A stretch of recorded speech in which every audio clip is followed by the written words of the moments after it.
Mise sous tension. L'appareil s'initialise. La référence et le numéro de série apparaissent. L'initialisation des processeurs, l'initialisation des interfaces digitales, le CAN bus, l'USB, éventuellement l'Ethernet, pour arriver sur les fenêtres d'accueil.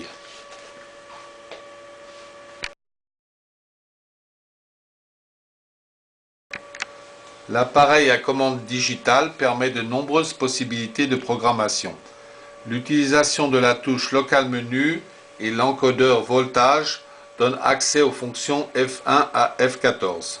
Par exemple, limitation de tension, limitation de courant, rampe de tension, rampe de courant. Choix des interfaces de contrôle à distance, l'adresse I3E488, l'adresse du bus CAN ou encore l'adresse IP avec l'option Ethernet. Pour plus de renseignements, se reporter à la notice d'utilisation.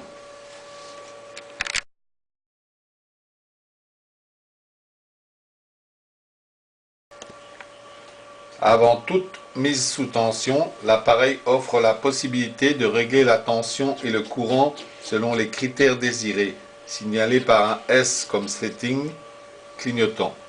Le S disparaît en actionnant la touche On-Off qui met l'appareil sous haute tension. Cette dernière augmente en fonction de la rampe de tension initialement programmée par la fonction F3 du menu. Le voyant CV Constant Voltage s'allume pour indiquer que l'appareil est en mode régulation de tension. En l'absence de charge connectée à l'appareil, l'indicateur de courant affiche 0.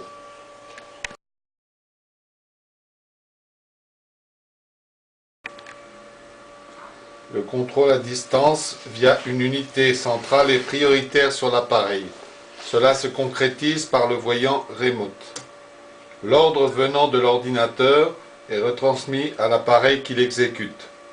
Dans cet exemple, le terminal envoie une consigne de tension de 5 kV et une consigne à la rampe de tension d'une valeur de 500 volts par seconde. L'ordre de mise sous haute tension est transmis et l'appareil se stabilise à 5 kV.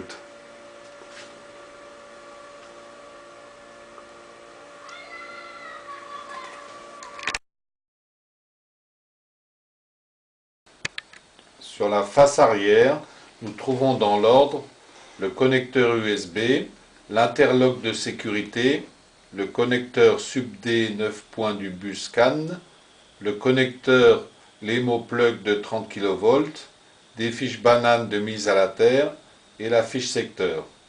Deux blocs de ventilation complètent cette face.